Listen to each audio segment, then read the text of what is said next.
nanti secara hukum fikih dianjurkan bagi kita istihbab ta'jilil musafir ar-ruju' ila ahlihi idza qada hajatahu. Kalau kita sudah melakukan perjalanan safar, selesai hajat kita, sudah tidak ada lagi keperluan, maka dianjurkan untuk segera kembali ke kampung halaman. Ya, ini sunnah. Ya, sunnahnya Rasulullah sallallahu alaihi wasallam, as-safar qit'atun minal azab. Ya, sebab yang namanya perjalanan safar itu adalah perjalanan yang melelahkan. Yamna'u ahadukum ta'amahu wa syarabahu wa naumahu. Ya, orang kalau lagi safar, makannya nggak teratur, minumnya nggak teratur, tidurnya nggak teratur. Ya, betul apa enggak, Pak? Ya, tidurnya nggak teratur, makannya nggak teratur, minumnya nggak teratur, sampai-sampai buang hajatnya juga nggak teratur. Beda sama kita lagi nggak kemana-mana. Normal kita makan, ya, normal kita istirahat.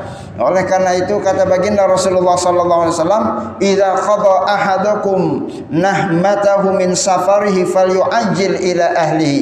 Kalau kalian sudah selesai melakukan perjalanan safar, kebutuhannya sudah selesai, maka segera pulang ke kampung halaman agar kita bisa hidup secara normal, begitu yang dianjurkan oleh baginda Nabi Muhammad sallallahu alaihi wasallam. Al-hassu 'ala ar-ruju'i ila al-watan ba'da intiha'il ghardi minas safar. Sangat dianjurkan untuk kembali ke kampung halaman kalau kita sudah selesai dalam perjalanan safar. Segera pulang ke rumah masing-masing agar kita hidupnya kembali normal insyaallah taala. Jamaah sekalian rahimakumullah, nanti pada saat kita kembali, istihbabul qudum ala ahlihi naharan. Sangat dianjurkan kita kembali ke rumah di waktu siang hari. Ya, ini informasi sunnahnya. Ya, hendaklah kita pulang ke rumah itu di waktu siang. Ya, sehingga masing-masing kita melihat-lihat. Ya, kalau perjalanan safarnya kira-kira tidak terlalu jauh, ya, pagi-pagi kita udah pulang, siang-siang kita udah pulang, sore-sore kita pulang, sebelum terbenam matahari sudah sampai di rumah. Tapi kalau perjalanannya jauh, mungkin perlu berjam-jam, ya, berarti kita pulangnya itu dari mulai malam-malam hari dari tempat di mana kita pergi, agar nanti sampai ke rumah kira-kira pagi atau siang atau sore. Itu adalah sesuatu yang disunahkan oleh Rasulullah sallallahu alaihi wasallam. Idza atala ahlumul ghaimah fala yatrakanna ahlahu lailan. Kata Rasulullah, kalau kalian dalam perjalanan safar itu ternyata hujan besar, ya, awannya mendung, ya, kata Rasulullah, janganlah kalian mengetuk pintu rumah kalian pada malam hari. Ya, ini yang diperintahkan oleh Rasulullah sallallahu alaihi wasallam. Dalam riwayat Rasulullah sallallahu alaihi wasallam, nah ayatruqar rajulu ahlahu lailan. Rasulullah melarang kalau ada di antara kita yang mengetuk pintu rumah kita masing-masing pada malam hari. Ya, maksudnya pada saat kita pulang safar. Kenapa demikian? Karena di malam hari itu adalah waktunya istirahat keluarga kita di rumah. Ya, jangan sampai keluarga kita yang lagi istirahat terganggu dengan kedatangan kita. Ya, jangan sampai istri dan anak-anak kita yang sudah terlelap ini terganggu karena kita datangnya malam-malam. Itu yang diajarkan oleh baginda Rasulullah sallallahu alaihi wasallam. Ya, ini luar biasa akhlak yang diajarkan oleh Rasulullah, sampai-sampai pulang dari perjalanan safar itu dipilih waktu yang sesuai agar tidak mengganggu keluarga kita yang sedang istirahat di rumah masing-masing. Kata Rasulullah sallallahu alaihi wasallam, ya, ini hadisnya tadi muttafaqun alaih, hadis sahih riwayat Imam Bukhari dan riwayat Imam Muslim.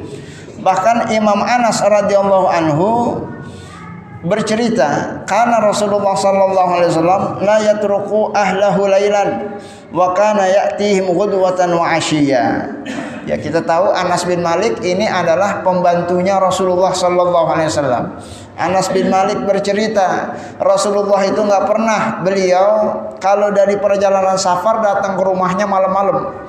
Nggak pernah Rasulullah ketok-ketok pintu rumah ibunda Aisyah pada malam-malam hari.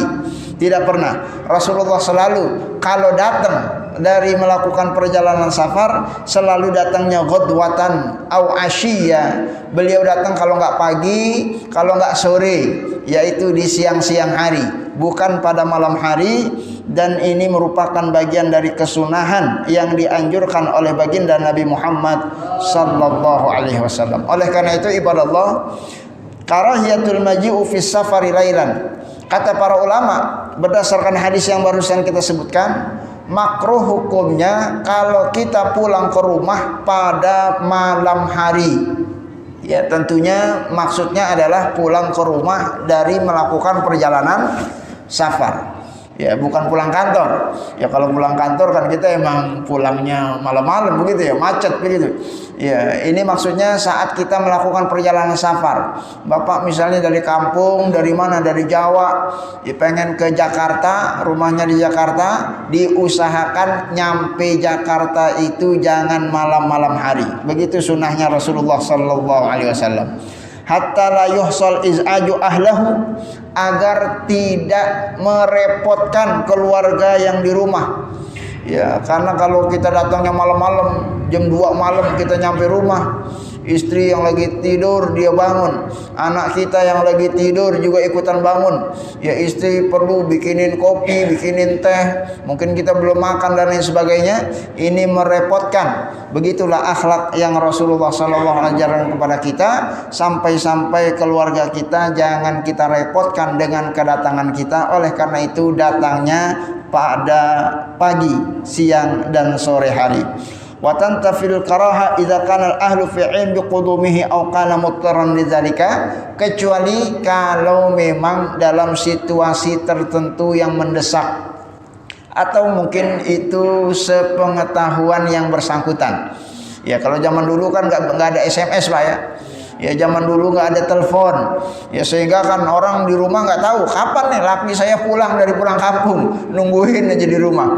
Ya, tapi kalau zaman sekarang sudah ada alat komunikasi. Artinya kalau kita mau datang pada malam hari silakan saja, tapi kasih kabar ya agar orang di rumah bisa mempersiapkan segala sesuatunya menyambut kedatangan kita, dan kedatangan kita itu tidak merepotkan orang yang ada di dalam rumah. Itu yang disampaikan oleh para ulama terkait dengan kesunahan datang dari perjalanan safar hendaknya tidak pada malam hari. Jamaah sekalian rahimakumullah, saat kita pulang ke rumah ada juga zikir yang Rasulullah sallallahu alaihi wasallam ajarkan.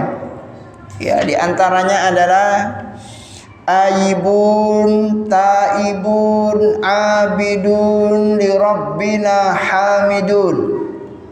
Gimana zikirnya Pak? Ada midun-midunnya Pak. Ya, Masya Allah. Ini luar biasa. Jadi setiap cuplikan kehidupan kita itu ada doa-doa yang diajarkan oleh Rasulullah. Ya, ini doanya bukan doa yang baru, cuman mungkin karena kita tidak terbiasa sehingga seolah-olah doa ini menjadi asing. Padahal ini sangat dianjurkan bagi siapa saja yang ingin pulang ke rumah masing-masing dari perjalanan jauh untuk membaca doa yang diajarkan oleh Rasulullah sallallahu alaihi wasallam. Bahkan dalam hadis disebutkan, falam yazal yazulu zalika hatta qadimna al-Madinah. Ya, kami kalau di jalan sama Rasulullah, ini doa sama Rasulullah selalu dibaca. Sampai kapan? Sampai Rasulullah melihat kota Madinah. Ya, sampai kelihatan kota Madinah baru Rasulullah berhenti membaca doa ini. Yaitu aibun, taibun, abidun, ila rabbina hamidun. Ya, kami datang Ya, dalam keadaan bertaubat kepada Allah sebagai hamba Allah, dan kepada Allah lah kami memuji karena diberikan nikmat selamat sampai tujuan. Mudah-mudahan ini juga sebagai bentuk kesyukuran yang bisa kita amalkan di dalam kehidupan kita. Amin ya rabbal alamin. Ibadallah, dianjurkan nanti istihbab ibtida'il qadimi bil masjid alladzi fi jiwarihi salatun fi rak'ataini. Dianjurkan kalaulah memungkinkan sebelum kita masuk ke rumah mampir di masjid yang terdekat. Ya, ini sunnah, Pak. Sunnah untuk mampir di masjid yang terdekat, ya, untuk melaksanakan sholat setidaknya 2 rakaat. Ya, ini hadisnya sahih riwayat muttafaqun alaihi. Anna Rasulullah sallallahu alaihi wasallam kana idza qadima min safarin bada'a bil masjid. Rasulullah itu kalau habis pergi dari mana, beliau datang ke Madinah, sebelum ke rumahnya beliau mampir dulu ke masjid untuk melaksanakan salat 2 rakaat. Ya, salatnya salat sunnah, salatnya salat mutlak. Maka kata para ulama, istihbab salatu raka'ataini alal aqal fi aqrabi masjid li baitihi. Dianjurkan untuk melakukan salat sunnah 2 rakaat paling minim di masjid yang paling dekat dengan rumahnya, qabla zihab ilaihi, sebelum dia datang ke rumahnya. Wal hikmah fi zalika, hikmah yang diajarkan oleh Rasulullah salah satunya adalah istiftah maqamahu fi baladihi bi ibadatillah, untuk kembali membuka lembaran sejarah dalam kehidupannya di kampung halamannya dengan bermunajat, berdoa, dan melakukan ibadah salat ketaatan kepada Allah Subhanahu wa taala, sehingga hari-hari berikutnya dia akan terbiasa dengan melakukan ibadah salat di dalam mengabdi kepada Allah Subhanahu wa taala. Begitu yang dianjurkan oleh baginda Rasulullah sallallahu alaihi wasallam. Jadi sebelum kita datang ke rumah, silakan melakukan salat 2 rakaat di masjid terdekat. Ya, kalau pulang umroh, ya dia paling mana? Masjid yang paling dekat. Ya, masjid di bandara yang paling dekat, karena biasanya kan langsung ke rumah. Ya, kalau mungkin mampir-mampir repot parkirnya dan segala macam dan lain sebagainya, ya maka silahkan ini dilakukan sesuai dengan kemungkinan-kemungkinan yang bisa kita kerjakan. Ya, artinya ini satu kesunahan yang kalau dilakukan insya Allah kita akan mendapatkan pahala. Ibadallah, informasi yang terakhir yaitu tentang tahrimu safaril mar'ah wahdaha. Dilarang seorang wanita melakukan perjalanan safar di tempat yang jauh tanpa ada yang nemenin dari mahramnya. Ya, ini Rasulullah sabdakan, la yahillu mli'in yaumaini billahi wal yaumil akhir tusafir masirah yaumin wa lailah illa ma'aha li mahramin. Ya, larangan seorang wanita kalau dia pergi sendirian, ya, sementara perjalanannya jauh sampai sehari semalam, ya ini tidak diperbolehkan.